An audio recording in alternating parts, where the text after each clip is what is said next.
Okay, so hope you enjoyed that last batch of photos. We're really enjoying it, watching them and putting it all together.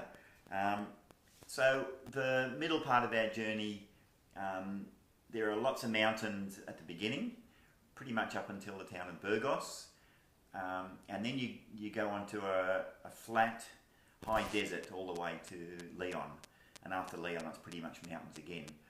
But a lot of people that we'd read about or seen on YouTube didn't walk the Meseta part because it's flat, it's boring, it's featureless.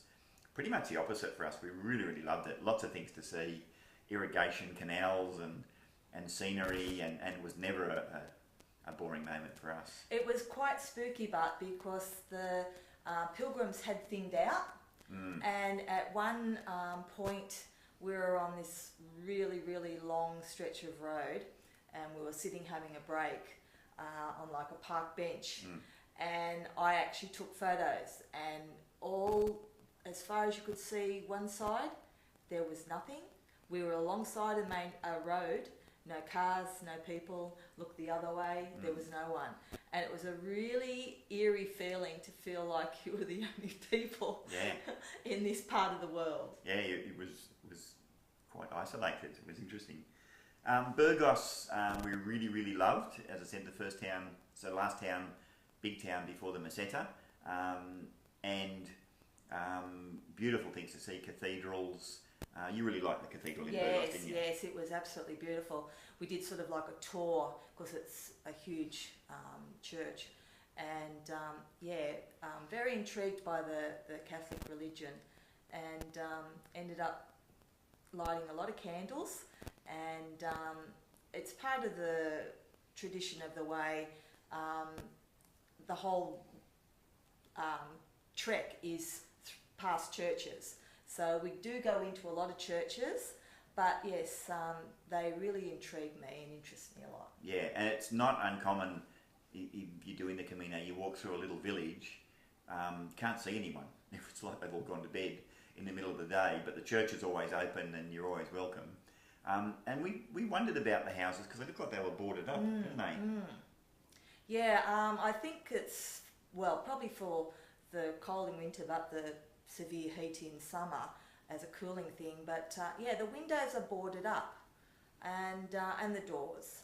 So the time we went through, this was the case. They had them all down, and it was a very eerie, spooky feeling to see nobody around, particularly in siesta time, and all the houses have their doors and windows jammed shut by these solid wooden shutters. But every little village, didn't matter how small it was, always had a cafe, bar, and the facilities were always really nice. Yes. Which surprised us. Yes, we were a bit worried about what we were going to do through the day if we needed a toilet stop, but these cafes that are, as we said, in every town, were always had facilities and so clean. There was never a problem with that at all. Yeah, so that was a pleasant surprise for us. And similarly, the albergues, pretty much, well, in our experience, they were all really, really well maintained. Most of them have vinyl mattress protectors. They give you mattress protectors and pillow protectors when you sign in, immaculately clean, often lino or tiled floor. And I guess that's because there are so many people going through. They really make it so they can keep them clean. So the worry of bed bugs has been greatly reduced, I would say. The only problem would be if you did get to an albergue late and it was full. After a certain time of the night, they're allowed then to bring out mattresses that they might have stored in the basement or whatever. We did hear of a guy, an Australian guy actually, doing this, who unfortunately did end up with bed bugs, because I'd say when they're stored in a damp, dark place and not used very often, these little critters can sort of get into those mattresses. But if you go to an albergue and the beds are set up all for you, and as I say, particularly if they give you the mattress protectors, then there's not a problem. Yeah, we certainly didn't have any issues with anything and didn't hear anyone. So that was good. Before we get back to the photos, a couple of things. Even on the stages of the Camino, which the guidebooks indicate are flat, that just means relatively flat. And often you'll be walking on a high plain or an even area, but the little villages that you stay in are down often on the banks of a river. So it can be a really long day, but the last 3, 4, 5 kilometres can be negotiating steep climbs down, and if it's slippery and wet and you've been walking all day, that's really hard. And the other thing is you wake up the next day and you've got to walk back out again. So we kind of got a bit of a rule of thumb for us. 24 kilometres when the going, when it's not too steep, is pretty easy actually. You know, most places you get to by 2 o'clock. We did a few 30-kilometre days. That's a little bit too much, but you can still do it.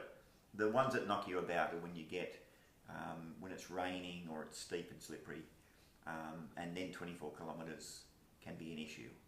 But generally speaking, I think pretty much we're okay. And I don't think you could back up too many 30-plus days together. No. And I think the other thing is, part of our challenge was we wanted to walk the whole 800 kilometres. So you can avoid what people would tell you were boring sections. You might arrive at a town and there's 5 or 6 kilometres of outskirts, for example, going into Leon. Industrial areas and things like that. So it's not unusual for the guidebook to say, look, hop on a bus. We found the opposite. After walking by yourself in the open, we looked around and thought, I wonder what Spanish garages look like, or any different views were welcome from us. Yeah, Spanish schools, or there was a BMW dealership, and to me that was just part of. I really loved it, and Michael Pitt gave us some really, really good advice, which I love. When you get somewhere, particularly a big town, don't think you have to use all your energy to find where it is you need to go. His idea is find the first cafe, preferably one that serves wine, sit down, have a glass of wine, clear your head, take a breath, and we did that, and invariably the last half an hour when you're finding where you were going was fun. So that was some really good advice. Because the arrows still take you right through the bigger cities. They can have them actually concreted into the footpath. But if you're wanting to find a particular hotel or whatever that's off the track of where the arrows are taking you, you really need to just sit and relax and just get your bearings as to where you need to go. Yeah, and that's why I think his advice was so good. And apart from that, it kind of fits in with stop and smell the roses. Yes, it's good advice, I think, for life in general. Okay, cut.